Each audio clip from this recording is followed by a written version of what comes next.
House prisoners suggest that the gunman planned to assassinate US President Donald Trump.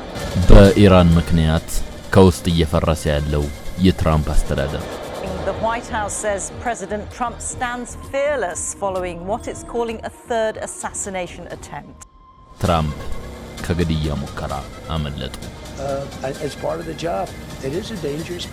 I can't imagine that there's any profession that's more dangerous. ከቀናት በፊት በአንድ በዋሽንግተን ከተማ ውስጥ በሚገኝ ዋሽንግተን ሂልተን ተብሎ በሚጠራ ሆቴል ውስጥ በተካሄደ የራት ግብዣ ላይ ታድመው የነበሩት የአሜሪካው ፕሬዝዳንት ዶናልድ ትራምፕ ከተሞከረባቸው የግድያ ሙከራ እንዳመለጡ ዘገባዎች ጠቁመዋል። የዋይት ሃውስ ኮረስፖንደንት አሶሲዬሽን የሚባል ተቋም ባዘጋጀውና ታዋቂ ሰዎችንና የሚዲያ ባለሙያዎችን ጨምሮ እስከ 2000 ሰዎች ታድመውበት በነበረው የራት ግብዣ ላይ ተገኝቶ በፕሬዝዳንቱ ላይ የግድያ ሙከራ ሊያደርግ ሲል የተያዘው ተጠርጣሪ በርካታ የጦር መሳሪያዎችን የታጠቀ ግለሰብ በኃይለኛ ፍጥነት የደህንነት ፍተሻ ወደሚካሄድበት ስፍራ ማምራቱን ሆኖም ሌላ ጥቃት ሳያደርስ በፕሬዝዳንቱ ጠባቂዎችና በደህንነት ኃይሎች ቁጥጥር ስር መዋሉን ዘገባዎች ይጠቁማሉ። የካሊፎርኒያ ነዋሪ መሆኑ የተነገረው ይህ ተጠርጣሪ ወደ መፈተሻው ስፍራ በፍጥነት ካመራ በኋላ የደህንነት ሰራተኞች ሳይገድሉ ይዘው እንዳሰሩት በዚህ መካከል የተወሰነ ተኩስና ግርግር መፈጠሩን ተከትሎ በግብዣው ላይ ታድመው የነበሩ በርካታ ሰዎች በመጮህና በመተረማመስ ጠረጴዛዎች ስር በመመሸግ ጭምር ራሳቸውን ለማዳን ጥረት ማድረጋቸው ተዘግቧል። ድርጊቱ እንደተፈጸመ የደህንነት ሰዎች ፕሬዝዳንቱን ከአካባቢው እንዲሸሹ ያደረጉ ሲሆን ትራምፕ ግን ክስተቱ ከተፈጸመ ከጥቂት ጊዜ በኋላ ወደ አዳራሹ ተመልሰው ፕሮግራሙን ከቆመበት ለመቀጠል እንደሚፈልጉ መግለጻቸውን፣ ነገር ግን የደህንነት ሰዎች ምናልባትም የግድያ ሙከራውን ያደረገው ብቻውን ላይሆን ይችላል በሚል ጥርጣሬ የትራምፕን ጥያቄ ባለመቀበል ወደ ዋይት ሃውስ እንዲመለሱ ማድረጋቸውንም ዘገባዎች ይጠቁማሉ። በተጠርጣሪው ግለሰብ ላይ የሚደረገውን ምርመራ የአሜሪካ የፌደራል የምርመራ ቢሮ FBI እንደሚመራውና ስራውንም በአጭር ጊዜ ውስጥ እንደሚጀምር በዘገባዎቹ ተጠቁሟል። አሜሪካ እስከዛሬ ድረስ በርካታ በህዝብ ያልተደገፉ ወረራዎችንና ጦርነቶችን አካሂዳለች። ከነዚህ መካከል የቬትናም፣ የኢራቅና የአፍጋኒስታን ጦርነቶች ዋናዎቹ ናቸው። ነገር ግን የአሁኑን የኢራኑን ወረራ ያህል ህዝብ ብቻ ሳይሆን ተቋማት፣ ነባሪ ወታደራዊና የደህንነት ኃላፊዎች፣ ፖለቲከኞችና ምሁራን በከፍተኛ ደረጃ የተቃወሙት ወረራ ወይም ጦርነት የለም ማለት ይቻላል። ምንም እንኳን ጦርነቶቹ ከመጀመሪያውም አስፈላጊ ነበሩ ወይ፣ የተሰጡት ምክንያቶችስ እውነተኛ ናቸውን የሚሉት ጥያቄዎች እንደተጠበቁ ሆኖ ከዚህ ቀደም በቬትናም፣ በኢራቅና በአፍጋኒስታን አሜሪካ ወረራ ስታካሄድ ቢያንስ ህዝቡንና ኮንግረሱን የማሳመን ጥረት ታደርግ እንደነበር ይታወሳል። ለዚህም ለምሳሌ በቬትናም ጦርነት ርዕዮተ ዓለምን በዋነኝነትም የኮሙኒዝምን በእስያ መስፋፋት፣ በኢራቅና በአፍጋኒስታን ጦርነት ደግሞ ሽብርተኝነትን በምክንያትነት ማቅረቧን ማንሳት ይቻላል። የአሜሪካ መንግስት ከላይ በተጠቀሱት ሀገራት ላይ ወረራ ሲያካሂድ በቅድሚያ ምን ያህል ወታደሮችን እንደሚያሰማራ፣ ምን አይነት ወታደራዊ ተልዕኮ እንደሚኖረው ለኮንግረስ በማሳወቅ ድጋፍ ለማግኘትና ቢያንስ ለወረራዎቹ ህጋዊ መሰረት ለመስጠት ሲጥር እንደነበር ይታወቃል። የአሜሪካ መንግስት ከዚህ በተጨማሪ አጋሪ ናቸው የሚላቸውን አካላት ላብነትም የአውሮፓ ሀገራትን በጦርነቶቹ ላይ በአንድም ሆነ በሌላ መልኩ እንዲሳተፉ በማድረግ ሊደርስበት የሚችለውን ዲፕሎማሲያዊ ኪሳራ ለመቀነስ መጣሩም አይዘነጋም። ከላይ በመጠኑ ለመጠቃቀስ ከተሞከሩት ነጥቦች አንፃር ሲታይ ያሁኑ የኢራን ወረራ ከሌሎቹ የሚለይባቸው ነገሮች አሉት። ያሁኑ የኢራን ጦርነት አሜሪካ ከእስራኤል ጋር ሆና የምታካሄደው መሆኑ፣ ምንም አይነት አስገዳጅ ሁኔታ ሳይኖር በምርጫ የገባችበት መሆኑ፣ እንዲሁም ለወትሮው አሜሪካ የምታካሄዳቸውን ጦርነቶች ይደግፉ የነበሩት የአውሮፓ ሀገራት እንኳን በጦርነቱ ላይ እንዲሳተፉ የቀረበላቸውን ጥያቄ ያልተቀበሉት መሆኑ ጥቂቶቹ ናቸው። ባጭሩ የእስራኤል መንግስት በተለይም የቤንያሚን ኔታንያሁ ግላዊ ፍላጎትና አሜሪካ ውስጥ ያሉ ተጽዕኖ ፈጣሪ የአይሁድ ሎቢስቶች ግፊት እንዲሁም የራሱ የአሜሪካ ኢኮኖሚያዊና ጂኦፖለቲካዊ ፍላጎቶች የወለዱት ይህ ወረራ የዶናልድ ትራምፕን አስተዳደር ያልተጠበቀ ጭንቀት ውስጥ የከተተ ወረራ ሆኗል። ላለፉት ጥቂት ቀናት በረድ ያለው ጦርነት በቅርቡ ዳግም ሊጀምር እንደሚችል የሚያሰጋው ጦርነት ምን ያህል ዓለም አቀፋዊ ቀውስ እንዳስከተለና ወደፊትም ሊያስከትል እንደሚችል ሁሉም የሚገነዘበው ነው። እናም ከዶናልድ ትራምፕ ያሸንፈናል ፉከራዎችና እርስ በርስ የሚጣረሱ መግለጫዎች ባሻገር ያለው እውነታ ኢራን በሁሉም ረገድ ለአሜሪካና እስራኤል ምናልባትም ከጠበቁት በላይ ፈተና መሆኗን፣ ለህልውናዋም የቱን ያህል ርቀት እንደምትሄድ ያሳየችበት ከመሆኑ በተጨማሪ በእስራኤልና በአሜሪካ ላይ ከባድ ዲፕሎማሲያዊ ኪሳራ እንዲደርስ ያደረገች መሆኑ ነው። ዶናልድ ትራምፕና ባለስልጣኖቻቸው ከፎከሩት በተቃራኒ ጦርነቱ በሳምንታት ቀርቶ በወራት ውስጥ የማይጠናቀቅ ውስብስብና አደገኛ ጦርነት ሲሆን ከስከዛሬዎቹ ህዝብ በከፍተኛ ደረጃ የተቃወማቸው ጦርነቶች በባሰ ሁኔታ በአሜሪካ መንግስት ላይ ጥላቻ እንዲያደር ፕሬዝዳንቱን ጨምሮ በመንግስቱ ባለስልጣናት ላይ እምነት እንዲታጣም ምክንያት ሆኗል። የአሜሪካው ፕሬዝዳንት ዶናልድ ትራምፕ በተለይም ኢራንን በተመለከተ ያራመዱት ያለው አቋምና እያንዳንዱ የሚወስዱት እርምጃ ከአንድ የአሜሪካ ፕሬዝዳንትና ምናልባትም ከአንድ ባዛውንትነት የእድሜ ክልል ላይ ካለ ግለሰብ ይመጣል ተብሎ የማይጠበቅ ኃላፊነት የጎደለው አካሄድ እንደሆነ መናገር ይቻላል። ጦርነቱን አስመልክቶ ከአሜሪካም ሆነ ከተለያዩ የዓለም ክፍሎች የሚሰጡ ምላሾችም ይህንኑ የሚጠቁሙ ናቸው። ዳሩ ግን የትራምፕ አካሄድና እርምጃዎች ያልተጠበቀ የሆኑት ለተራው አሜሪካ ወይም የተቀረው ዓለም ህዝብ ብቻ ሳይሆን ምርጫውን እንዲያሸንፉ ቁልፍ ሚና ለተጫወቱ አጋሮቻቸውም ጭምር ነው። በምርጫ ፉክክሩ ወቅት ከተጠቀሟቸው የቅስቀሳ ሐሳቦች መካከል አንዱ አሜሪካንን ዳግም ታላቅ ማድረግ ወይም በምህጻረ ቃል ማጋ ተብሎ የሚጠራው ነው።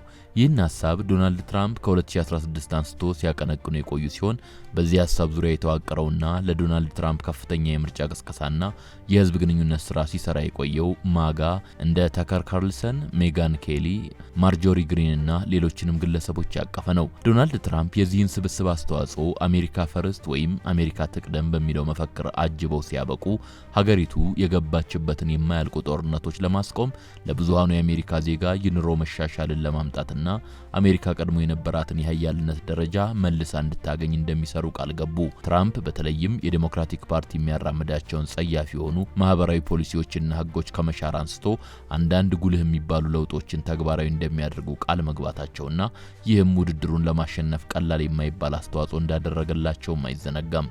ሆኖም ዶናልድ ትራምፕ ለሁለተኛ ጊዜ አሜሪካንን በፕሬዝዳንትነት ለመምራት ውድድሩን አሸንፈው ዋይት ሃውስ ከገቡ በኋላ ተግባራዊ ያደረጓቸው ነገሮችና የወሰዷቸው እርምጃዎች እንደተባለው አሜሪካንን ዳግም ታላቅ ማድረግ ሳይሆን ይባስ ዝቅ እንድትል ያደረጉ፣ አመራራቸውም እጅግ አምባገነናዊነትና እኔ ባይነት ወይም ኢጎ የተንጸባረቀበት መሆኑ በመጨረሻ ከአጋሮቻቸው ጋር ጭምር ቅራኔ ውስጥ እንዲገቡ ምክንያት ሆኗል። በዶናልድ ትራምፕና የማጋ ወይም ሜክ አሜሪካ ግሬት አጌን ሐሳብ አራማጅ የሆኑ አጋሮቻቸው መካከል ለተፈጠረው ግጭት አንዱና ዋነኛው ምክንያት የኢራን ጦርነት እንደሆነ መረጃዎች ይጠቁማሉ።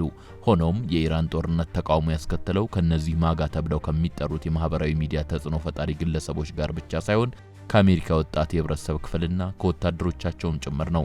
በተለይም ባለፉት ዓመታት ባልተለመደ መልኩ የአሜሪካ ጦር አባል የሆኑ ወታደሮችና የካቢኔ አባል የሆኑ ወታደራዊ መኮንኖች የዶናልድ ትራምፕ አስተዳደር በኢራን ሲያካሄድ የቆየውን ወረራ በጽኑ መቃወም መቀጠላቸውና በዚህ የተነሳም የትራምፕ አስተዳደር እየወሰደ ያለው እርምጃ ከፍተኛ ትኩረትን የሳበ ሰሞንኛ ጉዳይ ነው።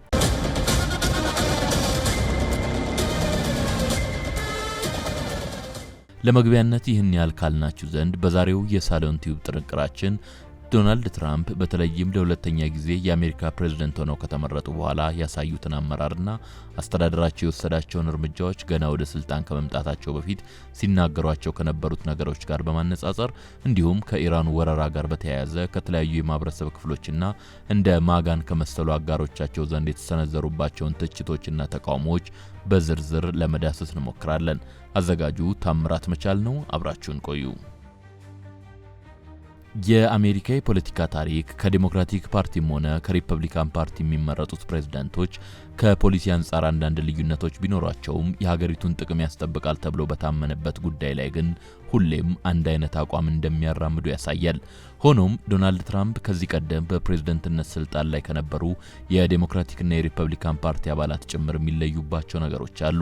አንዱና ዋነኛው ዲፕሎማሲያዊ ባልሆነና ባልተሸፋፈነ መልኩ በግልጽ ቋንቋ የአሜሪካ መንግስትን ወይም የእሳቸውን አስተዳደር ፍላጎት በመናገር ወደ ድርጊት መሄዳቸው ነው። የትራምፕ አስተዳደር ከመግለጫዎች ይልቅ ለድርጊት እንደሚፈጥን ይስተዋላል። ዞሮ ዞሮ አንድ የመንግስት አስተዳደር ውጤታማነቱ የሚለካው ለዚህ ሀገር ህዝብ ካስገኘው ጥቅም አንጻር ነው። እናም ትራምፕ ለምርጫ ሲወዳደሩ አደርጋለሁ በማለት ቃል የገቡትን ከስካሁኑ የመንግስታቸው እንቅስቃሴዎች ጋር በማስተያየት በትራምፕ አስተዳደር ላይ የሚቀርቡ ትችቶች፣ ቅሬታዎችና ተቃውሞዎች ከጊዜ ወደ ጊዜ እየተበራከቱ መጥተዋል።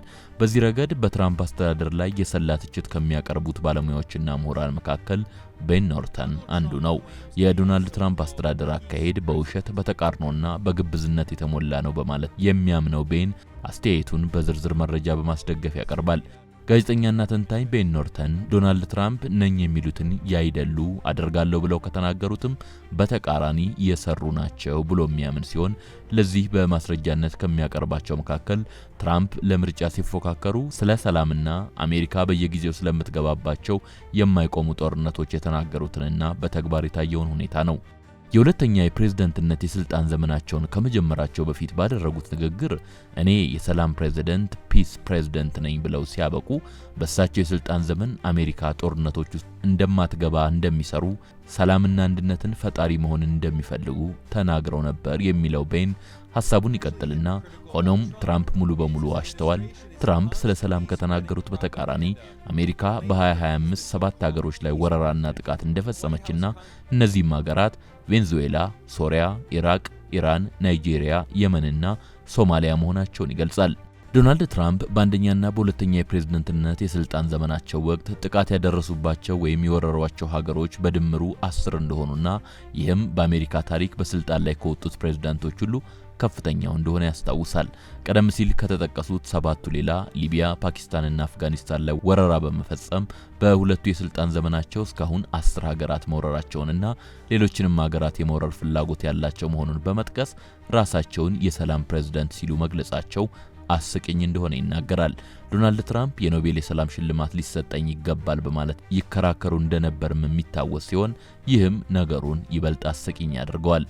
ራሳቸውን የሰላም ፕሬዝዳንት በማለት የሚገልጹት ትራምፕ እጅግ ግብዝነት እንደሚታይባቸው የሚያነሳው ቤን ኖርተን ለዚህም የአሜሪካ መከላከያ መስሪያ ቤት ወይም ፔንታገን ስም ከመከላከያ ዲፓርትመንት ማለትም ዲፓርትመንት ኦፍ ዲፌንስ ወደ ጦር ዲፓርትመንት ወይም ዲፓርትመንት ኦፍ ዋር መለወጣቸውንና ስለዚህም ሲናገሩም በመኩራራት እንደነበር በአስረጅነት ይጠቅሳል።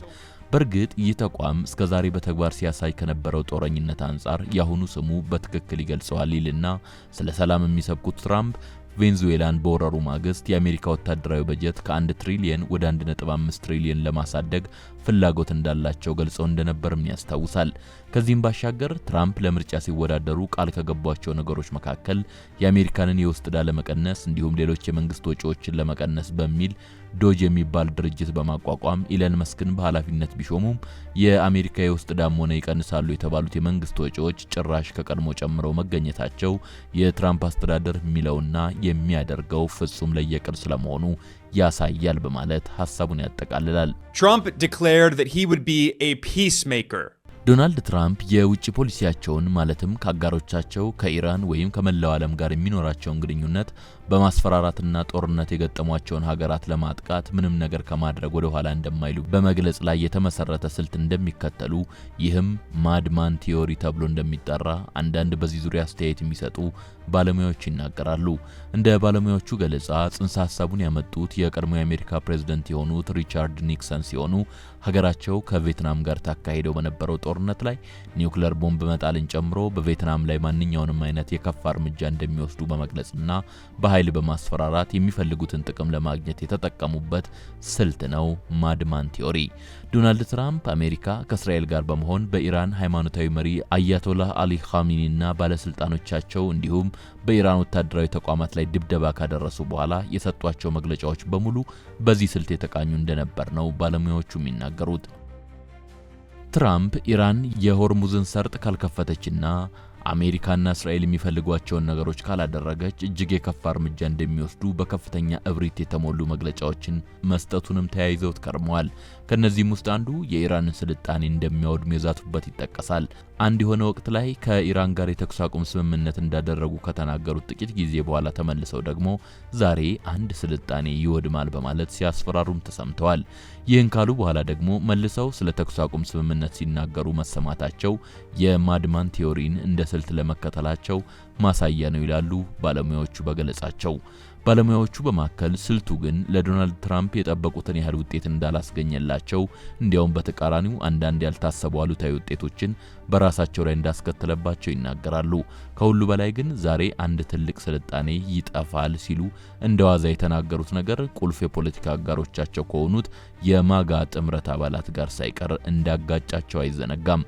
ዶናልድ ትራምፕ በመግለጫዎቻቸው አንድ ከሆነ ሀገር ጋር ጦርነት እያካሄዱ ያሉ የሀገር ፕሬዝዳንት ሳይሆን ልክ ዓለምን በቅጽበት ውስጥ ሊገለባብጥ እንደሚችል ኃይል በከንቱ እብሪት መናገራቸውንና እኔ የሚል ነገር ማብዛታቸው ኢጎ በኃይል የተጫነው የፖለቲካዊ ስብዕናቸው ማሳያ ነው። ምንም እንኳን ኢራን ለአሜሪካና ለእስራኤል ጥቃት የሰጠችው ያጸፋ ምላሽ ይህንን የኔ ባይነት ስሜት ያስተነፈሰ ቢሆንም አሁንም ይህ ጦርነት ዳግም እንዲጀመር ሊያደርግ ይችላል። ምክንያቱም አንዴ ከገቡ በኋላ መውጫው የከበዳቸው ትራምፕ እውነቱን ለመቀበል ፍላጎት የሌላቸው በመሆኑ ነው። በዴሞክራቶችና በሪፐብሊካኖች የስልጣን ዘመን የሲአይኤ ዋና ዳይሬክተር ሆነው ያገለገሉት ጆን ብሬናን ትራምፕ እውነታውን ለመቀበል አልቻለም በማለት የሰጡት አስተያየትም ይህንኑ የሚያጠናክር ነው። ዶናልድ ትራምፕ የኢራኑን ጦርነት በተመለከተ የተከተሏቸው አካሄዶች ቀደም ሲል በአሜሪካ መንግስት ውስጥ ይተገበሩ የነበሩ አሰራሮችን የሻሩና አምባገነናዊነት የሚታይባቸው ናቸው ይላል ሮጀር ስታል የተባለ ባለሙያ አስተያየቱን ሲሰጥ። አንድን ወታደራዊ ዘመቻ ለማካሄድ እውነተኛ ምክንያቶችና ክርክሮች የሚቀርብባቸው እነዚያ ጊዜያት አልፈዋል በማለት የአሜሪካ መንግስት ይታወቅበት የነበረውን ተቋማዊ አሰራር በየጊዜው እየተወ በግለሰቦች አምባገነናዊ ውሳኔዎች ስር እየወደቀ ለመምጣቱ በአስረጅነት ያቀርበዋል።